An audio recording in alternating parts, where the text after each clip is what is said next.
Cerita ini adalah kisah sederhana dari seorang kurir sepeda yang sehari-hari mengantar surat dari tempat ke tempat. Keadaan berubah ketika amplop yang diantarnya merupakan surat penyelundupan anak kecil nan mungil yang ditinggal ibunya di Amerika dan membuat hidupnya menjadi buronan polisi selama pengantaran surat. Memangnya sepenting apakah surat itu?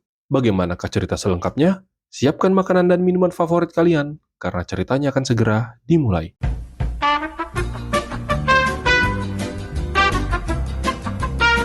Alkisah dimulai dan berpusat pada pria yang tidak mau bekerja di kantoran dan menggunakan jas yang rapi. Dia memilih menjadi kurir menggunakan sepeda fiksinya yang terbuat dari baja. Namanya Willy. Film yang berlokasi di kota New York ini mungkin terlihat biasa-biasa saja. Nyatanya, ada sejuta permasalahan di dalamnya. Layaknya ketika ada masalah dalam pengiriman barang, entah itu berupa surat atau benda yang tidak bisa dikirim melalui email dan membutuhkan waktu yang cepat, orang-orang menggunakan jasa kurir sepeda sebagai jalan keluar. Willy, yang sudah sejak lama mengenal dunia sepeda, mendedikasikan dirinya menjadi kurir dan berani meninggalkan kuliahnya. Ini Ucok, pria berkulit hitam berbadan atletis, salah satu rekan Willy dan Vanessa. Ucok ini tipe orang yang ambisius, termasuk dalam mendapatkan Vanessa dari pelukan Willy. Pada hari itu sama seperti hari biasanya, pergi ke kantor pusat untuk memperbaiki sepeda dan mengambil orderan. Semua berawal dari sebuah orderan surat misterius dari Nima.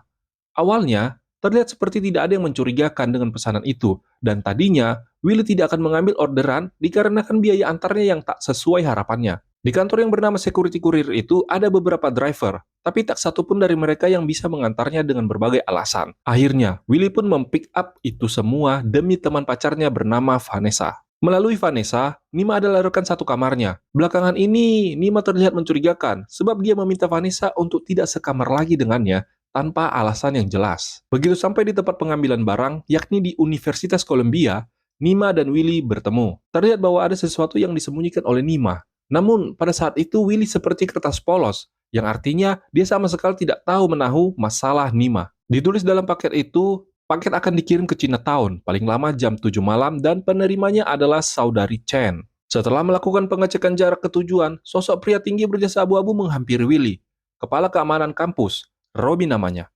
Dia bilang kalau wanita yang memberikan surat itu dalam penyelidikan internal kampus. Meskipun Willy tidak melanjutkan kuliahnya, bukan berarti dia bodoh. Menyadari bahwa Robi sama sekali tidak mengetahui nama siswi yang bermasalah membuat Willy beralasan jika paket yang sudah diterima kurir, maka paket tersebut tidak boleh diberikan begitu saja pada orang asing. Rupanya, anggapan sepele Willy kini berubah menjadi serius ketika Robi memberhentikan sepedanya dan menanyakan hal-hal privasi. Bukan Willy namanya kalau tidak bisa menghindari orang-orang seperti ini. Saat sedang dalam perjalanan, sebuah mobil sedan ugal-ugalan memepet sepedanya, dan betapa terkejutnya Willy. Ternyata itu adalah Robi. Usaha Robi tak boleh dianggap remeh kali ini. Sepanjang perjalanan, dia terus diikuti. Hingga akhirnya polisi yang memang ditugaskan untuk mentertibkan persepeda melihat ada yang tidak beres di wilayahnya. Keadaan semakin menaikkan adrenalin, namun hal yang seperti ini adalah hal yang disukai Willy. Dua orang sekaligus mengejarnya, dan hebatnya, dia berhasil lolos dari dua orang itu. Merasa dirinya terancam dan hak dalam berkendara terganggu, tentu saja sebagai warga negara Amerika yang baik dan patuh, dia segera ke kantor polisi dan melaporkan kejadian yang tak mengenakan itu. Sambil menunggu antriannya, dia berinisiatif membeli snack untuk mengembalikan tenaganya yang hilang. Betapa kagetnya dia saat melihat dari kaca kalau ternyata pria yang mengejarnya tadi bukan kepala keamanan kampus, melainkan seorang polisi. Hal itu semakin kuat dengan adanya hasil foto plat mobilnya yang berhasil difoto Willy. Tertera bahwa pada platnya tertulis NYPD atau Departemen Kepolisian New York. Bagikan masuk dalam kandang singa itu adalah hal yang tepat yang sedang dirasakannya. Sedikit mundur ke belakang, di kota Cina yang masih di New York, ada tempat khusus untuk berjudi. Jadi si Robi ini sering mampir ke sini bukan untuk memalak atau meminta uang keamanan, tapi dia sedang asik berjudi. Di tempat itu, utangnya sudah mencapai 17.000 US dollar. Namun ketika ingin meminjam kembali, Tuan Lim, nama pemilik kasino kecil itu tidak mengizinkannya untuk menambah hutang. Salah satu ajudannya datang dan menjumpainya, berniat memberikan solusi terbaik agar hutangnya lunas, tapi Pak Polisi ini menolaknya dan mencoba meminjam kembali ke rekannya senilai 20.000 US dollar. Bagi orang normal, jika mendapat bantuan dana dan memiliki banyak hutang, tentunya akan segera melunasi hutangnya. Tapi berbeda dengan si Robi yang sudah keracunan judi. Dia malah mencoba peruntungan kembali di perjudian. Berharap uang hasil pinjamannya tadi bisa berkali-kali lipat. Tak perlu berpikir panjang untuk mengetahui nasibnya. Mulai dari sana, Robi si polisi pejudi tidak punya pilihan lain selain menjalankan misinya untuk mendapatkan tiket yang dipegang oleh Willy. Kini kita kembali ke Willy yang masih berada di depan mesin makanan. Dia penasaran dengan barang yang dibawanya itu, membuat nyawanya hampir melayang beberapa kali. Jadi dia membuka isinya. Di dalam amplop itu hanya ada satu barang, seperti tiket bioskop yang diberi emot senyum. Misi pertama adalah keluar dari kantor itu, tapi tak sesederhana itu. Polisi persepeda rupanya sudah sampai di kantor itu juga. Hal ini semakin rumit ketika Robi menyadari kalau sepeda Willy sedang parkir di depan kantornya. Tadinya, dia mau pergi bersama temannya, tapi dia kembali lagi ke kantor dan mencoba mengecek seluruh isi ruangan. Hidup ini memang tidak sempurna. Saat akan melarikan diri, polisi pesepeda melihat dari kaca Willy sedang berlari. Tak mau membuang kesempatan, sepeda kembali di kayu dan pengejaran part 2 kembali dimulai. Sayangnya, jam terbang Pak Polisi itu tidak bisa dibohongi. Willy pun berhasil kabur darinya. Di kantornya, Robi yang sedang melamun mendapatkan ide yang bagus. Mengambil nomor resi yang berhasil dirampasnya dari Nima, polisi licik ini menelepon kantor kurir dan mengubah rute alamat tujuan. Saat itu dia mengaku sebagai dekan mahasiswa. Pukul 6:17 di kampus Universitas Columbia, Nima melihat Willy berjalan santai keluar kampus. Ternyata, kepulangan Willy adalah untuk mengantar kembali paket yang sudah dirubah alamatnya oleh polisi licik itu. Melihat ekspresi dari Nima yang tidak baik-baik saja, Willy mencoba membantunya dan bertanya sebenarnya apa dari tujuan paket yang akan diantarnya. Jadi peristiwa yang sebenarnya adalah, amplop yang dibawa Willy itu adalah berisi persetujuan untuk menerima uang dalam jumlah besar. Uang itu akan digunakan untuk geng kepala ular. Itu adalah kelompok importir terkenal di China. Nima datang ke Amerika dengan visa mahasiswa. Seharusnya dia datang bersama anaknya, tapi sejak artikel lamanya yang membahas tentang Tibet menjadi viral, pihak dari Cina mempersulit pengurusan administrasi anaknya. Terhitung sudah 1 tahun Cina tidak mengizinkan putranya keluar dari sana, oleh karena itu, dia menggunakan jasa importir penggelapan orang agar dia bisa bertemu dengan anaknya. Setelah mengetahuinya, tak perlu pikir panjang. Willy menghubungi Ucok yang sudah dialihkan untuk mengantar paket itu ke tujuan. Ucok dengan ambisiusnya yang menyala segera menuju ke tujuan dengan bayaran $50 yang lebih mahal dari Willy yang dibayar $30 jika paket itu sampai sebelum jam 7 malam. Jika kalian menganggap cerita ini begitu saja, kalian keliru.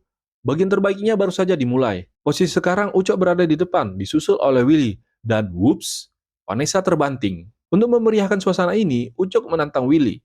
Jika dia bisa mengalahkan Ucok hingga sampai ke tujuan, maka dengan sukarela Ucok akan memberikan paket itu.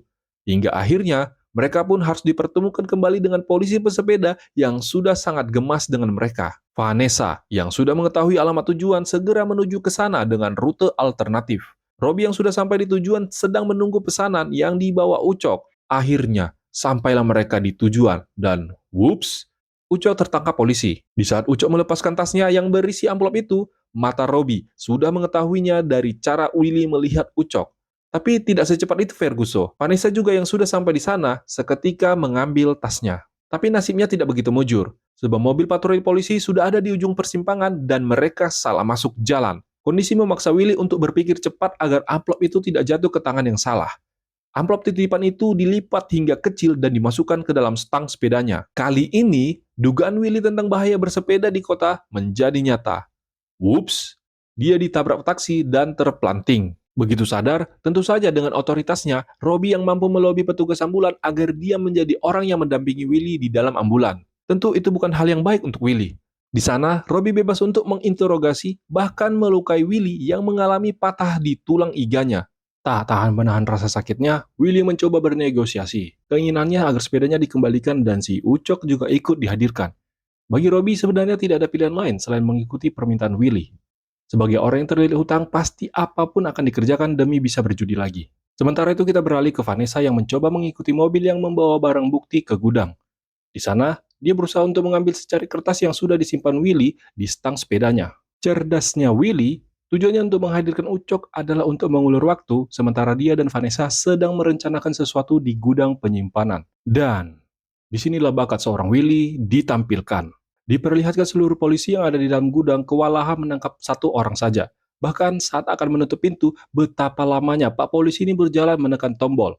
Dan untuk terakhir kalinya, polisi persepeda yang mengincar Willy sejak awal cerita merasa sudah lelah setelah sepedanya pun dicuri. Dengan kondisi patah iga, Willy berusaha mengantarkan pesanan itu ke tempat yang benar, sementara Vanessa ke kantor pusat untuk meminta bala bantuan. Akhirnya pertemuan di penghujung akhir cerita ditampilkan antara Willy dan Robbie. Bagi Robbie, ini adalah tempat yang pas untuk mengeksekusi Willy. Sebab di Chinatown yang mayoritasnya adalah imigran Cina tak mau bersaksi atas hal apapun yang terjadi di sana. Bala bantuan pun datang. Apa yang diharapkan Robbie berputar 180 derajat. Puluhan bahkan ratusan kurir bersepeda hadir untuk membantu rekannya. Sementara itu, Willy masuk ke dalam restoran dan mengantarkan tiket itu ke saudari Chen. Untuk nasib Robbie, di sebelah kiri jalan sudah hadir penagih hutang dari pihak luar negeri. Dan dari sebelah kanan, turut hadir juga penagih hutang dari Tuan Lin yang dimana hutangnya mencapai 17.000 US dollar. Ternyata, para penagih itu hanyalah umpan, sementara seorang penembak jitu sudah di belakangnya dan selongsong peluru tembus sudah dari buku catatan dan mengenai kepala bagian belakang Robbie. Seketika mereka pun bubar, seperti tak ada yang terjadi. Kejadiannya begitu cepat. Dari film ini kita belajar bahwa untuk tidak mengikuti judi dalam bentuk apapun dan dengan iming-iming kemenangan berlipat ganda.